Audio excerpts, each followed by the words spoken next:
Hello, नमस्कार। Okay, last हमने किया था प्रॉफिट एंड लॉस में, ठीक है। जो कॉन्सेप्ट बचा हुआ था और जैसे क्वेश्चन पूछा जाता है, जिस टाइप का क्वेश्चन जैसे आता है उस टाइप के जो क्वेश्चन बच गए हैं आपके एग्जाम के अकॉर्डिंग, जो क्वेश्चन रहता है उस पर अपन बात करेंगे। क्लियर है? ओके, देखिए पहला क्वेश्चन दिया है। पहला क्वेश्चन बोल रहा है कि सेलिंग प्राइस और कॉस्ट प्राइस, ठीक है। सेलिंग प्राइस और कॉस्ट प्राइस का जो रेशियो है दैट इज़ 5:4, ठीक है। दैट इज़ 5:4, मतलब जो आपके विक्रय मूल्य और जो आपके क्रय मूल्य, उन दोनों का जो अनुपात है वो कितना है? 5:4 है। तो क्वेश्चन ये बोलता है कि लाभ है कि हानि है, उसका प्रतिशत कितना है, ठीक है। प्रॉफिट एंड लॉस परसेंटेज कितना है ये आपको फाइंड आउट करना है। क्लियर है? क्वेश्चन एक बार और समझते हैं। विक्रय मूल्य एवं क्रय मूल्य का जो अनुपात है 5:4 है, तो लाभ या हानि प्रतिशत कितना है? तो सबसे पहले आपने ये देखना पड़ेगा, अपन समझ गए भैया कि विक्रय मूल्य जो होता है वो क्या होता है? एसपी होता है, सेलिंग प्राइस, एंड क्रय मूल्य जो होता है वो क्या होता है? सीपी, कॉस्ट प्राइस, ठीक है। ये होगा सेलिंग प्राइस और ये क्या हो गया? Cost price. विक्रय मूल्य क्या होता है? सेलिंग प्राइस, और क्रय मूल्य क्या होता है? Cost price. अब दिया है कि विक्रय मूल्य एवं क्रय मूल्य का अनुपात, तो मैं बार बार क्या हिंदी में नहीं लिखूंगा, ठीक है ना। बार बार मैं हिंदी में नहीं लिखना, विक्रय मूल्य क्रय मूल्य ऐसे नहीं लिख रहा, समझिएगा उसको। एसपी लिख रहा, इट मीन्स सेलिंग प्राइस, विक्रय मूल्य, और सीपी मिल रहा, सीपी लिख रहा, तो सीपी क्या होगा? आपका कॉस्ट प्राइस। तो मैं एसपी और सीपी पे बात करूंगा, ठीक है। एसपी और सीपी पे अपन बात करते हैं।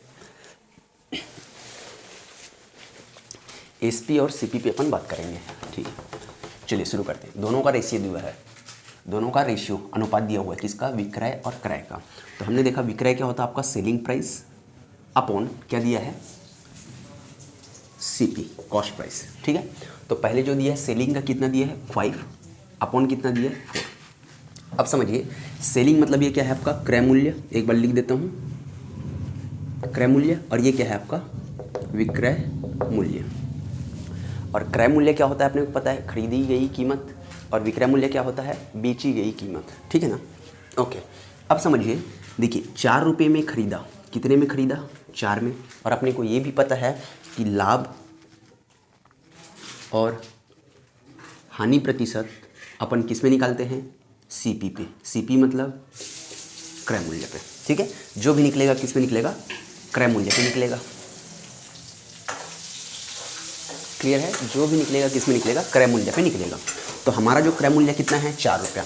हमने 4 में खरीदा, है ना, हमने 4 में कास्ट किया, और सेल कितने में किया? 5 में। तो अपने को 1 रुपये का फायदा दिखता है यहाँ पे, ठीक है। अपने को 1 रुपये का फायदा दिखा, तो 1/4 इज इक्वल टू वॉट? 25%, ठीक है। 1/4 कितना होता है? 25% होता है। यही आंसर था, यही पूछा क्वेश्चन ने। क्वेश्चन ने क्या पूछा कि भाई सेलिंग प्राइस और कॉस्ट प्राइस का अगर रेशियो दे रखा है तो उसमें कितना लाभ है, कितना हानि है, कितना प्रॉफिट, कितना लॉस, उसका परसेंटेज अपने को देना होता है। क्लियर है? तो हमने देखा कि SP upon CP is equal to 5/4, दोनों का रेशियो दे रखा है 5/4 का, है ना। तो एसपी क्या होता है? आपका सेलिंग प्राइस, विक्रय मूल्य, और सीपी क्या है? आपका कॉस्ट प्राइस, क्रय मूल्य। तो देखा हमने कि 4 रुपये जो है हमारा कॉस्ट प्राइस है, और 5 रुपये जो है हमारा क्या? सेलिंग प्राइस है। तो 5/4 मतलब 5:4 में 1 रुपये जो है अपन गेन कर रहे हैं किससे? कॉस्ट प्राइस के थ्रू, ठीक है। तो 1 रुपये का जो प्रॉफिट है किस में है? 4 में है। तो 1/4 कितना होता है? 25% होता है। Got it? ओके, बढ़े आगे, ठीक। चलिए अगला क्वेश्चन लेते हैं। अगला क्वेश्चन देखिए, क्वेश्चन है कि 15 अंडे बेचने पर, ठीक है, 15 अंडे बेचने पर 3 अंडे के क्रय मूल्य के बराबर क्या होता है? लाभ होता है, ठीक है। जब 15 अंडा बेचा, ठीक है, 15 अंडा बेचने पर 3 अंडे जो खरीद रहा है उसके बराबर उसको प्रॉफिट होता है, तो क्वेश्चन पूछ रहा है कि लाभ परसेंट क्या है, कि उसके प्रॉफिट का परसेंटेज क्या होगा, इसमें अपने को डिस्कस करना है, ठीक है। समझिए, देखिए सबसे पहले अगर आपको प्रॉफिट होता है या फिर आपको लॉस होता है, समझिए, अगर आपको प्रॉफिट हो रहा है या फिर आपको लॉस हो रहा है, तो इस कंडीशन पे 2 ही चीज़ हो सकती है। पहला, लाभ अगर होगा तो आपका जो एसपी है, सेलिंग प्राइस है, सेलिंग प्राइस को बड़ा होना पड़ेगा किससे? सीपी से, ठीक है। तो हमने देखा लाभ के लिए क्या हुआ? लाभ के लिए एक कंडीशन है कि आपकी एसपी को, सेलिंग प्राइस को बड़ा होना ही पड़ेगा, ठीक है। दूसरा, हानि जब होगा तो ये जो आपका सेलिंग प्राइस है उसको लेस देन होना पड़ेगा किससे? सीपी से। आपका एसपी अगर छोटा है सीपी से, आपने खरीदा है इतने में और बेच बहुत कम में रहे हो तो आपको लॉस है, और आपने बेचा इतने में है और बेच ज़्यादा में रहे हो तो आपको क्या है, प्रॉफिट है। मतलब एसपी बड़ा है सीपी से तो क्या होगा, प्रॉफिट है, और एसपी छोटा है किससे, सीपी से, तो क्या है, आपको लॉस है। अब समझिए, कभी भी हम किसी भी चीज़ को जब घटाते हैं तो क्या करते हैं, बड़े में से छोटे को घटाते हैं। तो यहाँ पे बड़ा कौन है, एसपी है, इसका मतलब मैं यहाँ पे ये समझूंगा कि भाई मैं इसको एसपी माइनस सीपी करूँगा तो मेरा प्रॉफिट कितना है पता चलेगा। ठीक है, एसपी माइनस सीपी करूँगा तो मेरा प्रॉफिट कितना है पता चलेगा। ठीक है, अब यहाँ पे देखिए एसपी छोटा हो गया, एसपी छोटा हो गया तो मेरा सीपी कितना था, इसमें माइनस करूँगा मैं अपने एसपी को, तब मेरे को पता चलेगा कि मेरे को एक्चुअल में लॉस कितना है। और यही अपना कॉन्सेप्ट होने वाला है। ठीक है, इसी चीज़ को अपने को समझना है और यही एक्चुअली कॉन्सेप्ट है। समझिए, एसपी बड़ा है और सीपी छोटा है, दोनों को माइनस करेंगे तो अपने को प्रॉफिट एक्चुअल में कितना है पता चलेगा, पहला चीज़। दूसरा चीज़, सीपी माइनस एसपी, सीपी मेरा बड़ा हो गया यहाँ पे, एसपी मेरा क्या हो गया, छोटा हो गया। ठीक है ना, सीपी एसपी बार बार मैं बोल रहा हूँ, हिंदी नहीं बोल पाऊंगा, है ना, विक्रय मूल्य बार बार नहीं बोलते रहूँगा, आप समझिएगा। मैंने इसको समझा दिया है कि सीपी क्या होता है, एसपी क्या होता है। सेलिंग प्राइस छोटा है और एसपी बड़ा है, सॉरी एसपी सेलिंग प्राइस बड़ा है और सीपी कास्ट प्राइस छोटा है, तो आपको क्या हो रहा है, लॉस हो रहा है। बस इसी चीज़ को अपने को ध्यान में रखना है, तब इस टाइप के अपन क्वेश्चन सॉल्व करेंगे। ठीक है, चलिए क्वेश्चन पे चलते हैं। ठीक है, क्वेश्चन पे चलते हैं। देखिए, क्वेश्चन बोल रहा है कि 15 अंडे बेचकर, 15 अंडे बेचकर, तो 15 अंडे को क्या किया इसने, 15 अंडे को बेचा। ठीक है, सबसे पहले तो ये है, बेचकर 3 अंडे के क्रय मूल्य के बराबर, तो 3 अंडे के क्रय मूल्य, तो 3 अंडे का क्रय मूल्य क्या होगा, कॉस्ट प्राइस सीपी। ठीक है, 3 अंडे का क्रय मूल्य क्या है, उसके बराबर, तो 3 सीपी। बेचकर बराबर क्या किया, लाभ कमाया। समझिए, 15 अंडे को बेचा और 3 अंडे के खरीदी गई कीमत के बराबर उसने क्या किया, लाभ कमाया। तो लाभ लिया, इसका मतलब क्या है, हमारा जो सेलिंग प्राइस है बड़ा है किससे, कॉस्ट प्राइस से। तो यहाँ पे सेलिंग प्राइस बड़ा है minus cost price. I hope चीज़ें क्लियर हुई होंगी। ठीक है, अब समझते हैं इसको। देखिए, अभी क्या हो जाएगा कि 15 SP minus CP in bracket में है, तो इसको अपन अंदर लेके चलेंगे तो क्या हो जाएगा, 15 SP minus 15 CP is equal to 3 CP. दिख रहा है, दिख रहा है ना, ओके। अभी क्या हो जाएगा, देखिए, इस 3 सीपी को इस 15 सीपी, ठीक है ना, तो यहाँ पे देखो 15 एसपी है इज इक्वल टू माइनस का 15 एसपी को अपन इधर लेके चलेंगे तो कितना हो जाएगा, 15 और 3 कितना, 18 सीपी हो जाएगा। 15 3 18 सीपी हो जाएगा। अभी देखो यहाँ पे एसपी अगर मैं छोड़ दूँ, अपॉन पे क्या ले आऊँ, सीपी। ये मेरा क्या है, सेलिंग प्राइस, और ये क्या है, मेरा कॉस्ट प्राइस। तो यहाँ पे पहले से क्या पड़ा हुआ है अपने पास, 18 डिवाइडेड बाई क्या हो जाएगा, 15। ठीक है, कटता है तो कटा दीजिए, तो ये कटेगा 3 6 का 18 और 3 5 कितना होता है, 15। तो 3 पंचा 15 और 3 6 का 18।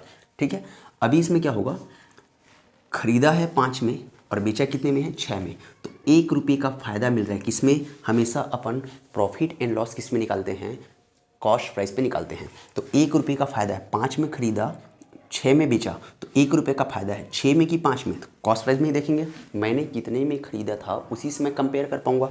तो 1 रुपये का मेरे को फ़ायदा आया कितने में, 5 में, और अपन परसेंटेज में पढ़ चुके हैं कि 1/5 इज़ वॉट, तो 1/5 इज इक्वल टू 20%, और यही क्या होगा आपका आंसर। 1/5 कितना परसेंट होता है, तो 1/5 जो है 20% होता है। क्लियर है, क्लियर है ना, ओके ओके। तो ये हो गया हमारा क्लियर, ठीक है ना। ये वाला क्वेश्चन अपने को समझ में आ गया कि 15 अंडे बेचने पर 3 अंडे की क्रय मूल्य के बराबर क्या होता है, लाभ होता है। एक क्वेश्चन और करते हैं और अच्छे से कॉन्सेप्ट क्लियर हो जाएगा। आई होप ये समझ में आया होगा कि बोलना क्या चाह रहे हैं। एग्जाम में अपने को इतना करना ही नहीं होता। एग्जाम में अपन क्या देखेंगे कि उसके कॉन्सेप्ट को समझना है, क्वेश्चन बोलना क्या चाह रहा है, एक्चुअली में वो मांग क्या रहा है अपने से, है ना, वो लेना क्या चाहता है अपने से, मतलब ठीक है। चलिए एक क्वेश्चन करते फिर समझते हैं।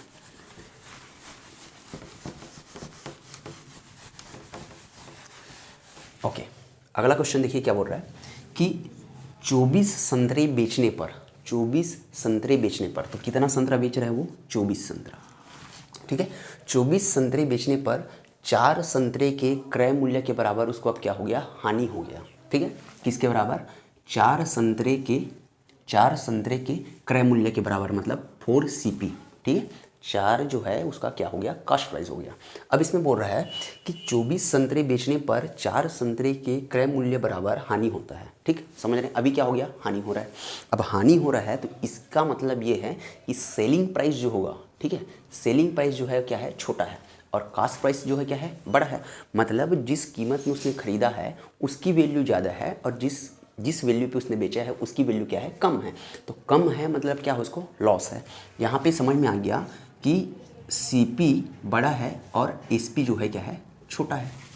तो CP माइनस SP किस कंडीशन पे अपन ऐसे निकाल रहे हैं, पहले वाले क्वेश्चन पे बोला लाभ, तो हमने SP को बड़ा किया, लाभ में SP हमेशा बड़ा रहेगा और लॉस पे CP हमेशा क्या रहेगा, छोटा रहेगा। हानि पे विक्रय मूल्य छोटा रहता है और लाभ पे विक्रय मूल्य क्या होता है, बड़ा होता है। क्लियर है, ठीक है। अब बढ़ते हैं आगे, देखिए 24 इंटू CP माइनस SP, अंदर इसको लेके चलेंगे तो कितना हो जाएगा, ये हो जाएगा 24 CP minus 24 SP is equal to 4 CP, ठीक है। तो अभी अपन क्या करेंगे, CP वाले को एक साथ रखेंगे ओके। तो अभी क्या हो जाएगा, 24 CP, इस 4 CP को इधर लेके आऊँगा तो क्या हो जाएगा, ये माइनस का 4 CP is equal to minus 24 SP को अगर मैं इधर लेके चलता हूँ तो क्या हो जाएगा, 24 SP। इतना अपने को एग्जाम में नहीं करना है, मेरे को सॉल्व कराना पड़ रहा है, इसलिए मेरे को इतना लिखना पड़ रहा है। क्लियर है ना, आप कॉन्सेप्ट को समझिए, क्वेश्चन एक्चुअली में पूछना क्या चाहता है। ओके, ये हो गया 24 CP minus 4 CP is equal to 24 SP। ये कितना बचेगा अपने पास, ये बचेगा 20 CP इज इक्वल टू कितना हो जाएगा, 24 SP। Got it, okay. अब इसमें क्या हो जाएगा, CP upon SP is equal to 24 upon 20, ठीक है। CP upon SP is equal to 24 upon 20। ये कहाँ से आ रहा है, कैसे आ रहा है, चीज़ें समझ में आ रहा है ना, पिछले क्वेश्चन में अपन बात कर चुके हैं, ठीक है। इससे पहले वाली जो क्लास है हमने कॉन्सेप्ट वहाँ पे क्लियर कर रखा है, ठीक है। तो डाउट नहीं होना चाहिए, अगर नहीं समझ में आता तो वीडियो को पॉज करना, फिर पीछे जाना, फिर देखना, फिर पीछे जाना, फिर देखना, ठीक है। कोई भी डाउट रहेगा तो कमेंट कर सकते हो तुम, ठीक है ना। अभी क्या हो गया, CP upon SP is equal to 24 upon 20। देखिए अगर ये करता है तो पहले अपन इसको क्या कर लेते हैं, छोटा कर लेते हैं। जितना हमारा डिजिट जो रहेगा, हमारा डाटा जितना छोटा रहेगा, अपने को कैलकुलेशन करने में क्या होती है, आसानी होती है, ठीक है। तो देखो इसको अपन क्या कर सकते हैं, अपन 4 6 का 24 और 4 5 20, ठीक है। 4 5 जा 20, 4 6 जा 24, ओके। अभी देखिए यहाँ पे खरीदा कितने में, CP कितनी है इसकी, 6 की, और SP कितनी है इसकी, 5 की। तो अब यहाँ पे क्या हुआ, CP जो है बड़ा हो गया, और जहाँ भी CP बड़ा होगा वहाँ लॉस होगा, ठीक है। एक चीज़ को पकड़ो आप, या तो कॉस्ट प्राइस पकड़ो या तो फिर सेलिंग प्राइस पकड़ो। सेलिंग प्राइस अगर बड़ा है CP से तो प्रॉफिट है, और सेलिंग प्राइस अगर छोटा है किससे, कॉस्ट प्राइस से, तो क्या है, लॉस है, ठीक है। तो खरीदा कितने में, 6 में, और बेचा कितने में, 5 में। तो भाई 1 रुपये का इसको लॉस हुआ कितने में, 6 में। खरीदा कितने में था, 6 में। और हमने देखा है कॉन्सेप्ट में कि भाई पिछले क्लास में हमने सीखा है कि लाभ परसेंट या फिर हानि परसेंट, प्रॉफिट का परसेंटेज निकालना हो या फिर लॉस का परसेंटेज निकालना हो, अपने क्या करना पड़ेगा, अपने को CP से ही, है ना, CP से ही अपन कंपेयर कर पाएंगे कि एक्चुअल में हमने खरीदा कितने में था, उसमें अपने को प्रॉफिट कितने का आया और कितने का लॉस आया। इस चीज़ को अपने को समझना है। तो देखो यहाँ पे CP आया 6 का, SP आया 5 का, मतलब 1 रुपये का लॉस दिखता है किसमें, 6 में। और 1/6 कितना होता है, 1/6 कितना होता है, तो 1/6 होता है 16 एंड 2/3%, है ना। 16 से ही 2/3%, 16 से ही 2/3%, ये क्या हो जाएगा अपना आंसर। ये कैसे आता है, परसेंटेज में अपन सीख चुके हैं, कैसे निकालते हैं। 16 6 है, 16 छक्का 96, कितना बचेगा, 4 किसके लिए बचेगा, 6 के लिए। इनको अपन सॉल्व कर सकते हैं, तो ये हो जाएगा 16, 2 2 जा एंड 2 3 जा, तो ये हो जाएगा 2/3%। 2 2 2 ना 4 और 2 3 6। क्लियर है, ओके। आगे क्वेश्चन, अगला क्वेश्चन देखते हैं।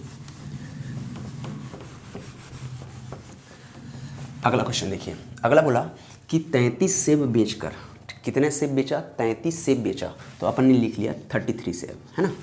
33 सेब बेचकर 11 सेब के विक्रय मूल्य के बराबर लाभ, ठीक है। विक्रय मूल्य कितने के बराबर, 11 SP के बराबर, ठीक है।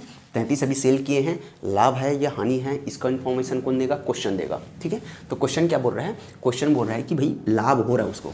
कैसे लाभ हो रहा है कि 33 सेब को बेचकर 11 सेब के विक्रय मूल्य के बराबर क्या मिल रहा है, उसको लाभ मिल रहा है। लाभ मिल रहा है, इसका मतलब अपने को समझ में आ गया कि एसपी यहाँ पे बड़ा है माइनस क्या हो जाएगा, सीपी। ठीक है, तो लाभ है, तो लाभ है तो बड़ा क्या है यहाँ पे, सेलिंग प्राइस। ठीक है, लाभ प्रॉफिट होगा तो सेलिंग प्राइस क्या होगा, बड़ा होगा। समझिए, ठीक है। हिंदी इंग्लिश थोड़ा सा बाइलिंगुअल कर रहा हूँ मैं, थोड़ा हिंदी में समझिएगा, ठीक है ना, क्लियर है। ओके, अब देखिए इसमें क्या होगा, इसको अगर मैं अंदर लेके चलता हूँ तो ये क्या हो जाएगा, 33SP minus 33CP is equal to 11SP। ठीक है, ये SP है, ये CP है और ये क्या है, SP है। क्वेश्चन एक बार और पढ़ते हैं। 33 सेब बेचकर 11 सेब के विक्रय मूल्य के बराबर, इसलिए 11 के साथ में क्या लगा है, विक्रय मूल्य मतलब सेलिंग प्राइस लगा है। अगर उसने बोलता कि क्रय मूल्य बोलता तो अपने को क्या लगाना था, 11 के साथ में CP लगाना था। ठीक है ना, कॉस्ट प्राइस लग जाता। अब इसको अपन सॉल्व करेंगे। देखिए 33 SP इधर है और 11 SP इधर है, इसको इधर लेके आएंगे तो ये क्या हो जाएगा, 33 SP माइनस 11 का SP is equal to minus 33 SP को अगर अपन इधर लेके चलते हैं तो क्या हो जाएगा, 33 CP। अब समझिए इसको, इसमें से इसको माइनस करेंगे तो कितना आएगा, 22 SP is equal to 33 CP। Then SP upon CP is equal to vote 33 upon 22। अब इतना तो इतने दिन से क्लास कर रहे हैं और ये बेसिक सब मैथ्स है, इतना आपको समझ में आता होगा, क्लियर है कैसे हो रहा है। ओके, अब देखिए इसको और छोटा कर लो तो हो जाएगा 11 दूनी 22 और 11 तिया 33। ठीक, 11 2 जा एंड 11 था जा। ठीक है, अब देखिए CP कितना है मेरा, 2, SP कितना है मेरा, 3, मतलब मेरे को दिख रहा है 1 रुपये का फायदा। ठीक है, 2 में मैंने खरीदा है और 3 में मैं उसको बेच रहा हूँ, तो 1 का फ़ायदा दिख रहा है। किस में, मेरा CP कितना है, 2, तो 1/2। ठीक है, 1 रुपये का फ़ायदा किसमें, 2 में, तो 1 रुपये का फ़ायदा 2 में है और 1/2 कितना परसेंट होगा, तो 1/2 सीधा दिख रहा है ना, कितना परसेंट है ये, 50%। यही क्या हो गया अपना आंसर। ठीक है, 50% क्या है अपना आंसर। ये मेरे को समझाने के लिए इतना लिखना पड़ रहा है, with in a second upon question को सॉल्व कर सकते हैं, विद इन अ सेकेंड। ठीक है ना। ओके, चलिए अगले क्वेश्चन पे चलते हैं।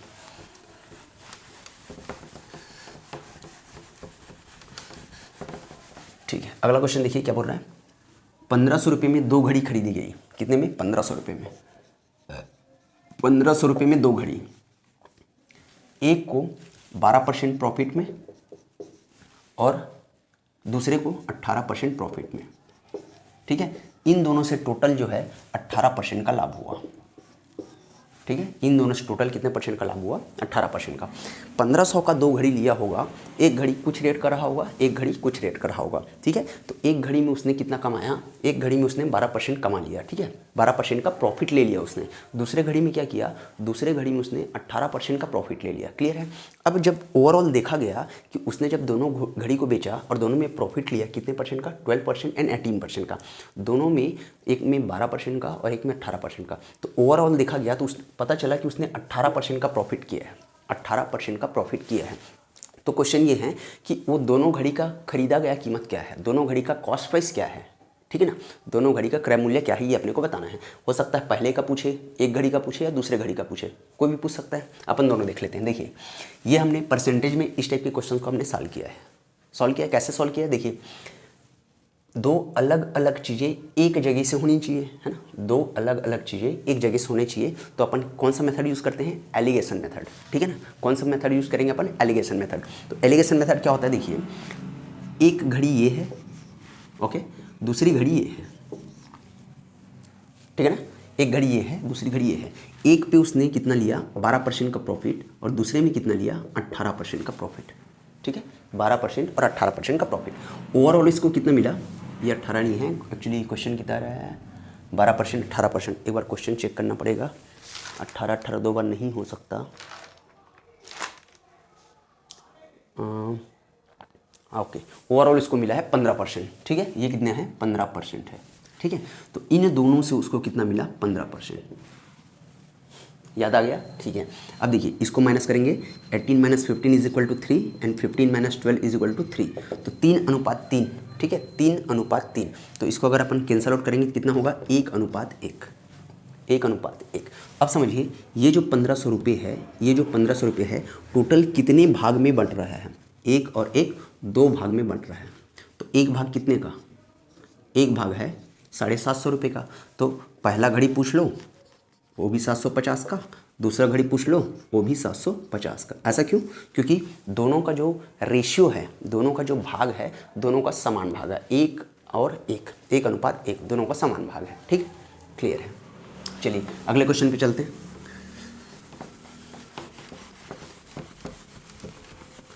ठीक है, अगला क्वेश्चन क्या बोल रहा है देखिए।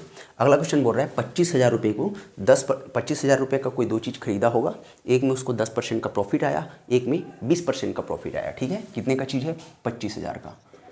25,000 का चीज़ है, एक में उसने 10% प्रॉफिट लिया और दूसरे में उसने 20% का प्रॉफिट लिया।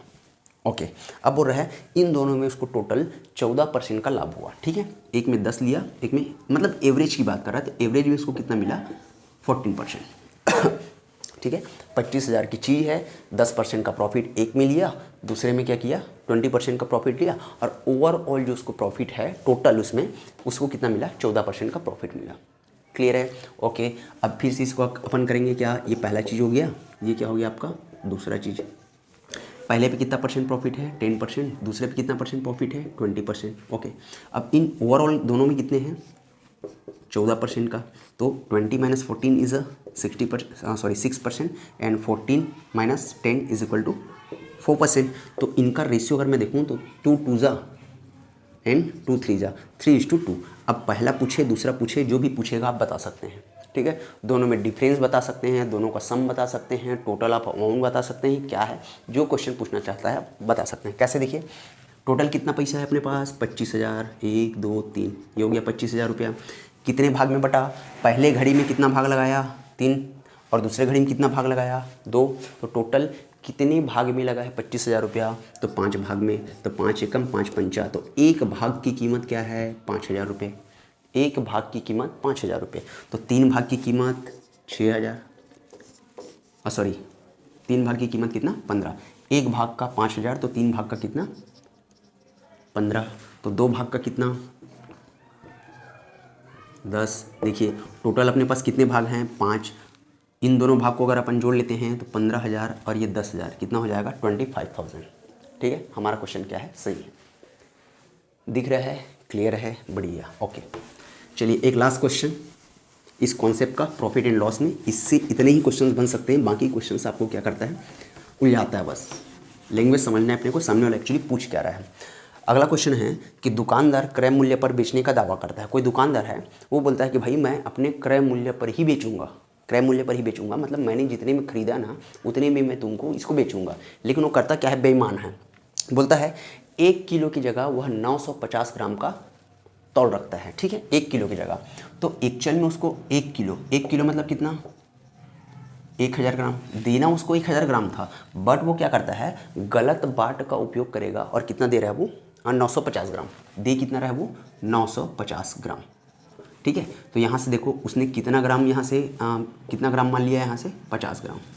ठीक है, 1000 ग्राम उसको देना था, बट उसने दिया कितना? 950 ग्राम। तो 50 ग्राम का उसने क्या ले लिया? प्रॉफिट ले लिया, कमा लिया ना। तो 50 ग्राम का उसको प्रॉफिट आया, किस में? 1000 में कि 950 में?